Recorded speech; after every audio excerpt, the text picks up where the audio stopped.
नमस्कार दोस्तों, आप सभी लोगों का स्वागत है हमारे YouTube चैनल में। दोस्तों, आज हम आपके लिए कुछ डिफरेंट लेकर आए हैं। आज हम आपके लिए उत्तराखंड के करंट अफेयर्स लेकर आए हैं। दोस्तों, यह करंट अफेयर्स अप्रैल माह 2021 के हैं और काफ़ी इम्पॉर्टेंट है। अगर आप उत्तराखंड में किसी भी गवर्नमेंट एग्जाम की तैयारी कर रहे हैं, चाहे आप यूके SSC के किसी एग्जाम की तैयारी कर रहे हैं, चाहे आप आने वाले यूके PSC के किसी भी एग्जाम की तैयारी करें, तो यहाँ पर उत्तराखंड के करंट अफेयर्स हमेशा से अपनी इंपॉर्टेंस रखते हैं। ओके, अगर आप वीडियो की तैयारी कर रहे हैं, VPDO की तैयारी कर रहे हैं, चाहे आप कनिष्ठ सहायक की तैयारी कर रहे हैं, वहां पर भी उत्तराखंड के करंट अफेयर्स का हमेशा से बोलबाला रहता है। तो इसलिए इस वीडियो को पूरा देखिएगा।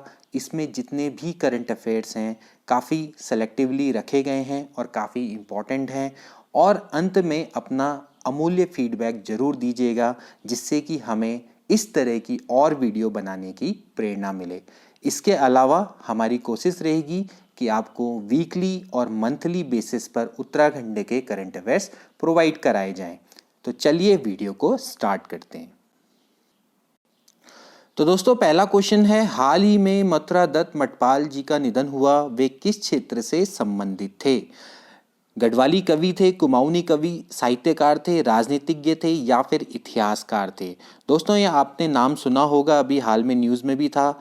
ये थे कुमाऊनी कवि एवं साहित्यकार। तो इनके बारे में थोड़ा सा जान लेते हैं। देखिए, जो मथुरा दत्त मटपाल जी हैं, इनका जन्म 19 जून 1941 को अल्मोड़ा जिले के नौला में भिकियासेण में हुआ था। ठीक है, शिक्षा विभाग में कार्यरत थे और जब इन्होंने वहां से सेवानिवृत्ति ली, इसके बाद 2000 में इन्होंने दुध बोली कुमाऊनी पत्रिका का प्रकाशन किया। देखिए, क्वेश्चन भी आ सकता है कि दुध बोली के एक तरीके से प्रकाशक कौन है। ठीक है, ये क्वेश्चन देखना डेफिनेटली किसी न किसी एग्जाम में आएगा। तो दुध बोली कुमाऊनी पत्रिका का इन्होंने प्रकाशन किया। इसके अलावा इन्हें उत्तराखंड भाषा संस्थान के द्वारा डॉक्टर गोविंद चातक सम्मान से भी सम्मानित किया गया था। ओके, इसके अलावा इन्हें उत्तर प्रदेश से भी कई सारे अवार्ड मिले थे। सुमित्रा प्रसाद पुरस्कार भी इनको मिला था। तो काफी इंपॉर्टेंट है। देखिए, ध्यान में रखिएगा, ये क्वेश्चन काफी इंपॉर्टेंट है और आने की इसकी संभावना रहेगी। ओके, इसके बाद अगला देखिए क्वेश्चन, उत्तराखंड का पहला लोक देवता यानी फोल्क गॉड,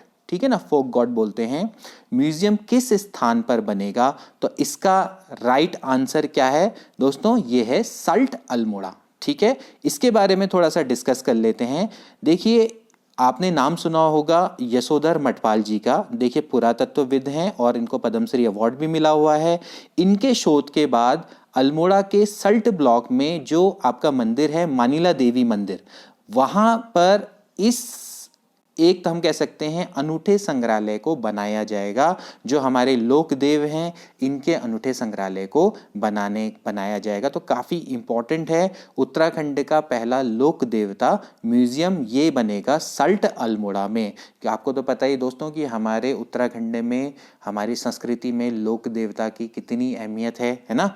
तो वहाँ पर इस तरीके का जो संग्रहालय है, इस पर क्वेश्चन आना काफ़ी इंपॉर्टेंट हो जाता है और ये जरूर इस पर क्वेश्चन कहीं ना कहीं किसी ना किसी एग्जाम में जरूर बनेगा। तो इस वीडियो को, इस क्वेश्चन को आप ध्यान में रखेंगे कि डॉक्टर यशोधर मटपाल ने इस पर शोध किया। और ये भी क्वेश्चन आ सकता है कि किस शक्तिपीठ या किस मंदिर को यहाँ पर चुना गया है? कौन सा? मानिला देवी मंदिर शक्तिपीठ में इस संग्रहालय को बनाया जाएगा। ओके, तो बढ़ते हैं नेक्स्ट क्वेश्चन की ओर। इसके बाद अगला क्वेश्चन है दोस्तों, हाल ही में बची सिंह रावत जी का निधन हुआ था, वह किस क्षेत्र से संबंधित थे? बची सिंह रावत जी के बारे में भी आपने पढ़ा होगा, बसदा के नाम से हम इनको जानते हैं। दोस्तों, ये क्या थे? आपके प्रसिद्ध राजनीतिज्ञ थे। इनके बारे में भी कुछ डिस्कस कर लेते हैं। देखिए दोस्तों, अगर बची सिंह रावत की बात करें तो वो भाजपा से जुड़े हुए थे और उत्तराखंड के पूर्व प्रदेश अध्यक्ष थे भाजपा के। ओके, इससे पहले पूर्व सांसद भी रह चुके हैं और पूर्व मंत्री भी रह चुके हैं। एम्स ऋषिकेश में 18 अप्रैल 2021 को उनका निधन हो गया। तो बची सिंह रावत का निधन हुआ है अभी हाल में। कब हुआ है? 18 अप्रैल 2021 को। अभी लेटेस्ट न्यूज़ थी, अखबार में आई थी, तो आप इसको ध्यान में रखेंगे। ओके, इसके बाद अगला क्वेश्चन। तो देखिए दोस्तों, अगला क्वेश्चन है, उत्तराखंड के किस शहर को अंडरग्राउंड विद्युत लाइन से जोड़ा गया है? देखिए दोस्तों, यह काफ़ी इंपॉर्टेंट क्वेश्चन है। देहरादून, नैनीताल, हल्द्वानी, हरिद्वार। तो इसका राइट आंसर है दोस्तों हरिद्वार। देखिए अगर हम बात करें बनारस के बाद हरिद्वार दूसरा ऐसा शहर है जिसमें विद्युत लाइन भूमिगत हो गई हैं।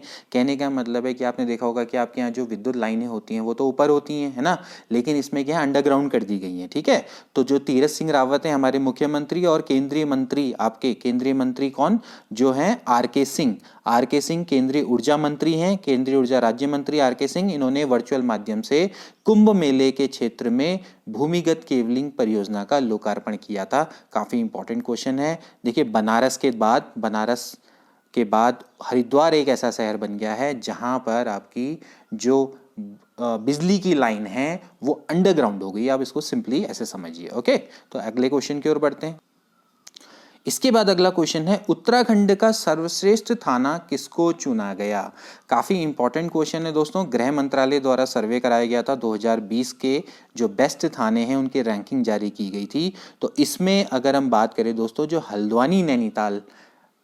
हल्द्वानी थाना है नैनीताल जिले के अंतर्गत आता है, वो उत्तराखंड का बेस्ट थाना चुना गया है। ठीक है, तो आप यहाँ पर देख लीजिए कि गृह मंत्रालय द्वारा ये सर्वे करवाया गया था और 2020 के देश के थानों की रैंकिंग जारी की गई थी। अगर देखा जाए तो टॉप 10 थानों की बात करें देश में, तो उसमें मणिपुर का जो थाना है थौबल, ठीक है, ये आपका सीट्स पर है। इसको आप ध्यान में रखेंगे, कभी क्वेश्चन इस पर भी आ सकता है। जो थौबल थाना है वो आपका सीट्स पर है, मणिपुर में है ये थाना। ओके, और गृह मंत्रालय द्वारा इसका सर्वे करवाया गया था। ठीक है, ये 2020 की रैंकिंग है, इसको ध्यान में रखेंगे। इसके बाद अगला क्वेश्चन दोस्तों, देश का पहला पैक एंड फ्लॉक स्कूल कहाँ खोला जाएगा। देखिए एक देश की कोई भी अगर पहली चीज है तो वो काफी इंपॉर्टेंट हो जाती है। देश का पहला पैक एंड फ्लॉक स्कूल यह खोला जाएगा आपका मालसी देहरादून में। काफी इंपॉर्टेंट है। देखिए आप इस चीज़ को ध्यान में रखिएगा, pack and flock school actually क्या है कि जो भारत का स्काउट एंड गाइड की एक तरीके से पहल है। ठीक है ना, जो भारत के स्काउट एंड गाइड्स है इनके द्वारा ये दोस्तों ये खोला गया है। इसको आपने ध्यान में रखना है। ये मालसी देहरादून पर है। ओके, और इसके बारे में अगर हम डिस्कस करें तो Bharat scout and guide Dehradun की अनोखी पहल पर हमेशा प्राथमिक स्तर पर इस विद्यालय को खोला गया जाएगा। ठीक है ना, यानी कि जो ये आपका विद्यालय है ये आपका राजकीय प्राथमिक विद्यालय है। ठीक है, इसको भी ध्यान में रखना, ये राजकीय प्राथमिक विद्यालय है और ये आपका राजकीय प्राथमिक विद्यालय मालसी देहरादून है। ठीक है, इसको चुना गया है। इसके अंदर आपका देश का पहला पैक एंड फ्लॉक स्कूल खोला गया है। ठीक है, इसको आप ध्यान में रखेंगे। इसका पाठ्यक्रम पूरी तरह स्काउट पर आधारित होगा। अब स्काउट एंड गाइड के बारे में तो आप जानते हैं ना, तो इसका जो पाठ्यक्रम है पूरा स्काउट, यानी इसका जो पूरा करिकुलम है वो स्काउट पर आधारित होगा। इसलिए ये काफी इंपॉर्टेंट है और इसीलिए इसको स्काउट एंड गाइड की पहल पर इसको खोला गया है। ठीक है, इसके बाद अगला क्वेश्चन, केदार सिंह रावत पर्यावरण पुरस्कार से निम्न में से किसे सम्मानित किया गया है। काफ़ी इंपॉर्टेंट है कि केदार सिंह रावत पर्यावरण पुरस्कार किसको मिला है। बीडी सिंह, नरेंद्र सिंह नेगी, रमेश थपलियाल, ओम प्रकाश भट्ट। तो इसका राइट आंसर है दोस्तों नरेंद्र सिंह नेगी। आप नरेंद्र सिंह नेगी के बारे में जानते हैं, लोक गायक। तो प्रसिद्ध लोक गायक नरेंद्र सिंह नेगी को उनके गायन के माध्यम से पर्यावरण के प्रति जागरूकता फैलाने के द्वारा हेतु मुख्यमंत्री तीरथ सिंह रावत द्वारा यह अवार्ड प्रदान किया गया है। इनका मानना है तीरथ सिंह रावत का कि इन्होंने अपनी गायकी के माध्यम से लोगों को में पर्यावरण के प्रति जागरूकता भी फैलाई है और क्योंकि ये पर्यावरण के क्षेत्र में जो उत्कृष्ट कार्य करते हैं उनको दिया जाता है, तो इसीलिए नरेंद्र सिंह नेगी जी को भी यह अवार्ड दिया गया है। ठीक है ना, तो इसमें इनका ये है कि जो इनके गाने हैं वो ज़्यादातर क्या है, लोगों में पर्यावरण के प्रति जागरूकता फैलाते हैं, इसलिए यह अवार्ड इनको दिया गया है। काफ़ी इंपॉर्टेंट है, इसको आप ध्यान में रखेंगे। ठीक है, अगला क्वेश्चन भी बहुत इंपॉर्टेंट है। अंतर्राष्ट्रीय महिला दिवस 2021 के अवसर पर निम्न में से किसे enterprising woman of the year का पुरस्कार दिया गया। काफी इंपॉर्टेंट है। अंतर्राष्ट्रीय महिला दिवस कब होता है, 8 मार्च को होता है। ठीक है, और किसको enterprising woman of the year का पुरस्कार मिला, प्रीति रानी, अवंतिका रानी, हिरेसा वर्मा या प्रतिभा नेगी। तो इसका राइट आंसर है दोस्तों हिरेसा वर्मा। ठीक है, हिरेसा वर्मा काफी इंपॉर्टेंट लेडी हैं। इन्होंने ना सिर्फ हमारे राज्य का जबकि हमारे पूरे देश का नाम रोशन किया है मशरूम उत्पादन में। ठीक है ना, तो मशरूम से रिलेटेड हैं, तो इनको लघु एवं मध्यम उद्यम मंत्रालय कि इंडिया SME फोरम ने पछुआ दून की हिरेशा शर्मा को इस अवार्ड से सम्मानित किया है। पछुआ दून की हैं ये, और जो हमारे MSME मंत्री हैं नितिन गडकरी, इनके द्वारा यह अवार्ड इनको दिया गया। इसके अलावा भी इनको भारतीय कृषि अनुसंधान परिषद ने मशरूम उत्पादन के क्षेत्र में हिरेशा को बेस्ट उद्यमी का भी अवार्ड दिया है। तो काफ़ी इम्पॉर्टेंट है ये हिरेशा वर्मा, इनको भारतीय कृषि अनुसंधान परिषद ने भी मशरूम उत्पादन के क्षेत्र में बेस्ट उद्यमी का भी अवार्ड दिया है। तो ये काफ़ी इंपॉर्टेंट लेडी हैं, इन्होंने उत्तराखंड का नाम देश विदेश में रोशन किया है। इनके बारे में आपको अच्छे से आना चाहिए और डेफिनेटली इनसे रिलेटेड क्वेश्चन भी आने वाले एग्जाम में आ सकते हैं। ओके, इसके बाद अगला क्वेश्चन थोड़ा फैक्चुअल क्वेश्चन है। नाबार्ड द्वारा उत्तराखंड राज्य को वित्तीय वर्ष 2020-21 में कितनी आर्थिक सहायता प्रदान की गई है? थोड़ा सा फैक्चुअल क्वेश्चन है। देखिए, अगर हम बात करें इसकी राइट आंसर की, तो दोस्तों वो है 2554 करोड़। आप इतना याद रखें, 2554.53 करोड़ आपको याद रखने की जरूरत नहीं है, 2555 करोड़ रख लो, उसी के आसपास आंसर आएगा। ठीक है, तो 2555.53 करोड़ बिल्कुल एग्जैक्ट ये फिगर है नाबार्ड के द्वारा। नाबार्ड आप जानते हैं, ठीक है, नाबार्ड यानी national bank of agriculture and rural development, ठीक है, भारत का सबसे बड़ा कृषि बैंक। इसके द्वारा दोस्तों उत्तराखंड को 2554 करोड़ की वित्तीय सहायता प्रदान की गई है। ध्यान रहे कि इसमें से 2545.50 करोड़ ऋण के रूप में दिया गया है और 9.03 करोड़ रुपए अनुदान के रूप में दिए गए हैं। यानी ये पैसा लौटाने की जरूरत नहीं है, लेकिन इस पे क्या पड़ेगा? ब्याज पड़ेगा, इसको ब्याज सहित लौटाना पड़ेगा। ठीक है ना। और एक चीज और है कि पिछले वर्ष के मुकाबले 14.03% ज्यादा वित्तीय सहायता प्रदान की गई है, कि मतलब पिछले साल से 14% ज्यादा पैसा इस बार दिया गया है नाबार्ड के द्वारा। काफी इंपॉर्टेंट है NABARD national bank of agriculture and rural development 1982 में हुआ था ये। ठीक है, 1982 में स्थापित हुआ था। इस पर बेस्ड भी काफी क्वेश्चन आते हैं। ठीक है, इसके बाद अगला आता है Saraswati Bai Dadasaheb Phalke international iconic women award से किसे सम्मानित किया गया है? काफी इंपॉर्टेंट क्वेश्चन है। Saraswati Bai Dadasaheb Phalke international iconic women, Avantika Rani, Preeti Rani, Maya Bisht या फिर लक्ष्मी रानी? तो इसका राइट आंसर है दोस्तों प्रीति रानी। देखिए, प्रीति रानी है इस समय पर एसोसिएट प्रोफेसर, ठीक है, कॉमर्स की, ठीक है, वाणिज्य संकाय की हैं, और ये कोटद्वार पर इस समय पे पोस्टेड हैं। ठीक है, तो यहाँ पर थोड़ा सा डिस्कस भी कर लेते हैं, मैंने लिखा भी इसके बारे में कि प्रीति रानी अभी क्या है, एसोसिएट प्रोफेसर हैं वाणिज्य संकाय कोटद्वार की। ठीक है, और इनको इस सम्मान से सम्मानित किया गया है। देखिए, ये सम्मान वैसे देखा जाए तो ऐसी महिलाओं को दिया जाता है कि जो अपने लक्ष्यों और सफलता को प्राप्त करने के लिए बहुत कठिन परिश्रम करती हैं या जिन्होंने किया है। ठीक है ना, और जिनके कार्य समाज में अन्य महिलाओं के लिए क्या है, प्रेरणा स्रोत है। तो इसीलिए तो हम कह रहे हैं ना आइकॉनिक वुमन, यानी कि वो अगली महिलाओं के लिए क्या है, आइकॉनिक है। ठीक है ना, तो उन्होंने ऐसा कार्य किया। अब कार्य क्या किया इन्होंने? 26 इनके शोध पत्र हैं, वो राष्ट्रीय और अंतर्राष्ट्रीय जर्नल और पुस्तकों में प्रकाशित हो चुके हैं। तो काफी इंपॉर्टेंट है, ध्यान रखेंगे। प्रीति रानी एसोसिएट प्रोफेसर हैं इस समय पे वाणिज्य संकाय कोटद्वार में। ठीक है, इसको ध्यान में रखेंगे। अगला क्वेश्चन फैक्चुअल क्वेश्चन है। हाल ही में एरीज के पूर्व निदेशक डॉक्टर अनिल पांडे का निधन हो गया, उनका संबंध किस क्षेत्र से था? अब देखिए, एरीज ARIES, ठीक है ना, तो आर्यभट्ट प्रेक्षण विज्ञान एवं शोध संस्थान, इसका नाम आपने सुना ही है। एरीज यानी कि Aryabhatta research and observational institute. इसके बारे में आपको काफ़ी चीज़ें ध्यान में आनी चाहिए, इससे रिलेटेड क्वेश्चन हमेशा आते हैं। कहाँ पर है दोस्तों ये? नैनीताल में है, बेलवा खान में। ठीक है, तो इसको आप ध्यान में रखेंगे। 1954 में इसकी स्थापना हुई थी, और डेफिनेटली यहाँ पर ये क्या होता है, ज्योग्राफिकल से यानी खगोल वैज्ञानिक से रिलेटेड है। ठीक है, तो आपका डेफिनेटली कौन है? डॉक्टर अनिल पांडे क्या थे? खगोल वैज्ञानिक थे।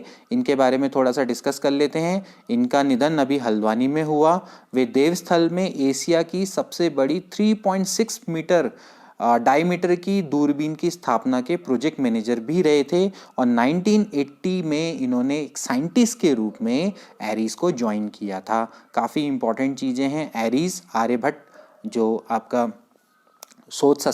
प्रेक्षण विज्ञान एवं शोध संस्थान है ARIES, इसके बारे में आप ध्यान में रखेंगे।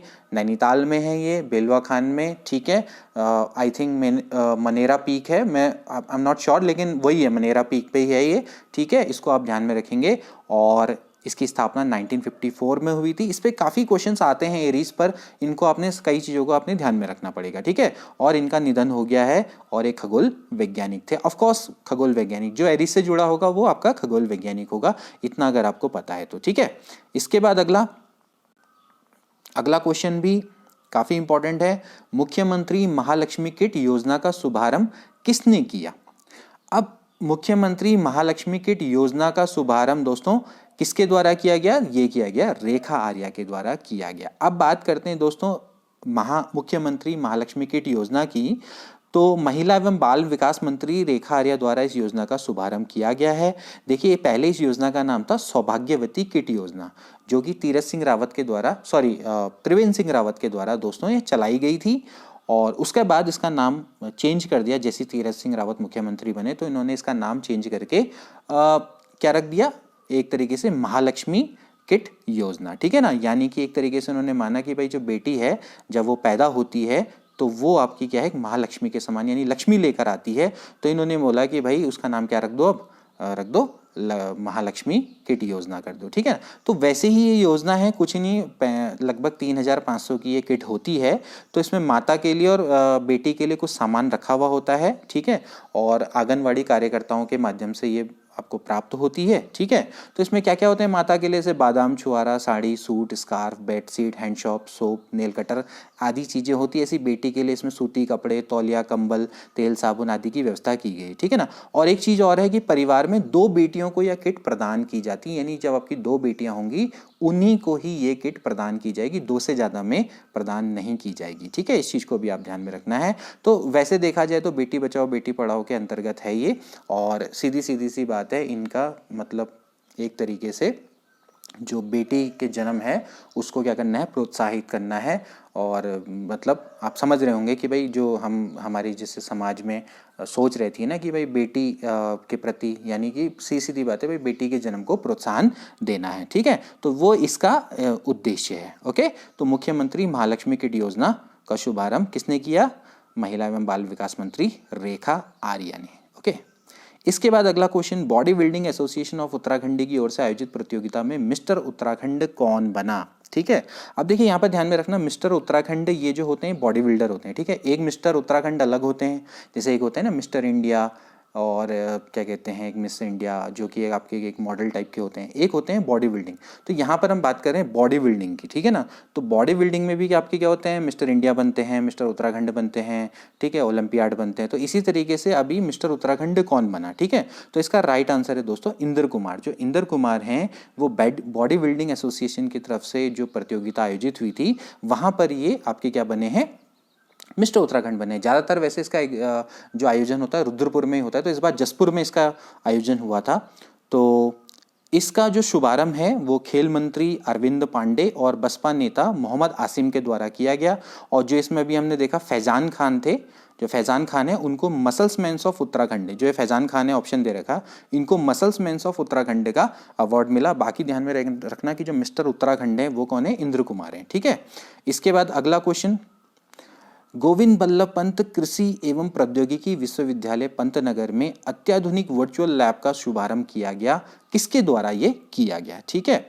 तो गोविंद बल्लभ पंत, जीबी पंत कृषि एवं प्रौद्योगिकी विश्वविद्यालय पंतनगर में अभी एक वर्चुअल लैब का शुभारंभ किया गया है। तो दोस्तों ये थे आपके केंद्रीय कृषि एवं किसान विकास मंत्री नरेंद्र सिंह तोमर। इन्होंने एक तरीके से पंचायती राज मंत्री भी, इसको भी ध्यान में रखना, नरेंद्र सिंह तोमर, इन्होंने इसका शुभारंभ किया, ठीक है। इन्होंने इसके अलावा ये भी कहा कि 12 विश्वविद्यालयों में भी इस तरह की वर्चुअल लैब स्थापित की जाएगी, ठीक है। तो भाई इस तरह की वर्चुअल लैब किस लिए स्थापित की जाएगी भैया, इसीलिए क्योंकि आपको क्या कहते हैं, आपको ऑनलाइन क्या हो जानकारी मिल सके, ठीक है ना। तो इसके लिए इन्होंने मेघ नाम की वेबसाइट भी इन्होंने तैयार की है। तो यहाँ पर क्या होगा कि भाई जो टीचर्स हैं वो अपने घंटों या बड़े बड़े जो लेक्चर्स हैं वो अपलोड करेंगे, तो वहाँ पर आपको क्या होगी, जो कृषि और से संबंधित आपको जितनी भी नॉलेज है वो आपको मिल जाएगी। ओके, तो ये इसका मेनली मोटिव है। तो केंद्रीय कृषि एवं किसान कल्याण मंत्री के द्वारा यानी नरेंद्र सिंह तोमर जी के द्वारा इसका शुभारंभ किया गया, ठीक है ना। और देश के 12 विश्वविद्यालयों में इस तरह की वर्चुअल लैब स्थापित करने का उद्देश्य है, या स्थापित वैसे एक्चुअली की जा रही है, ठीक है। तो आप इस चीज को ध्यान में रखेंगे, ठीक है। और इसके अलावा जैसे कि मैंने बताया कि कृषि मेघ नाम की इनकी वेबसाइट है, वहाँ पर क्या होगा कि इनके जो टीचर्स हैं वो अपने लेक्चर अपलोड करेंगे, और लेक्चर आपकी क्या होंगे, कृषि शिक्षा और खेती किसानी से जुड़े हुए होंगे, ठीक है। तो जब बढ़ते हैं अगले क्वेश्चन की ओर। इसके बाद अगला क्वेश्चन है जो कि काफ़ी इंपॉर्टेंट है, उत्तराखंड के किस ग्राम पंचायत को नानाजी देशमुख राष्ट्रीय गौरव सम्मान से पुरस्कृत किया गया है। अभी हाल में ही अवार्ड मिले हैं त्रिस्तरीय जो आपकी पंचायतें हैं, ठीक है, ग्राम पंचायत, क्षेत्र पंचायत, ठीक है ना। आपको पता ही है कि जो आपकी त्रिस्तरीय जो आपकी पंचायतें होती है ना, तो इसमें आपको क्या हुआ है कि जिला पंचायत, क्षेत्र पंचायत और ग्राम पंचायत ना, ठीक है, तो उनको क्या हुए हैं कि अवार्ड मिले हैं। तो यहाँ पर हम पूछ रहे हैं कि जो नानाजी देशमुख राष्ट्रीय गौरव सम्मान से किस ग्राम पंचायत को अवार्ड मिला है। तो यहाँ पर अगर हम बात करें अटक फॉर्म ग्राम पंचायत, दिवाड़ी ग्राम पंचायत, बादामवाला ग्राम पंचायत, देवजनी ग्राम पंचायत, तो इसमें राइट आंसर है दोस्तों दिवाड़ी ग्राम पंचायत, ठीक है। दिवाड़ी ग्राम पंचायत ये है नौगांव उत्तरकाशी में, ठीक है। बात यहाँ पर चल रही है ग्राम पंचायत की, ठीक है। तो नौगांव उत्तरकाशी में यह अवस्थित है, इसको आप ध्यान में रखेंगे। इसको अवार्ड मिला है नानाजी देशमुख राष्ट्रीय गौरव सम्मान से पुरस्कृत इसको किया गया है, ठीक है। और काफ़ी इंपॉर्टेंट है, नरेंद्र सिंह तोमर अभी जिनकी हमने बात करी थी पंचायती राज मंत्री, इनके द्वारा यह पुरस्कार दिए गए हैं। इसके अलावा भी इन्होंने देखा जाए तो जो 4 आपके ग्राम प्रधान हैं उनको भी पुरस्कार दिए, अभी उसके बारे में हम नीचे डिस्कस करेंगे। और जो नरेंद्र सिंह मोदी थे, मतलब हमारे देश के प्रधानमंत्री नरेंद्र मोदी, ठीक है, इन्होंने भी क्या किया कि थोड़ा वर्चुअल माध्यम से ये पुरस्कारों की घोषणा की, ठीक है। तो काफ़ी इंपॉर्टेंट है, इसको भी आप ध्यान में रखेंगे। और कुछ चीज़ें नीचे यहाँ पर मैंने लिखी हैं जिनको आप समझ लीजिए, काफ़ी सिंपल है। नानाजी देशमुख राष्ट्रीय गौरव सम्मान, दिवाड़ी ग्राम पंचायत, नौगांव उत्तरकाशी।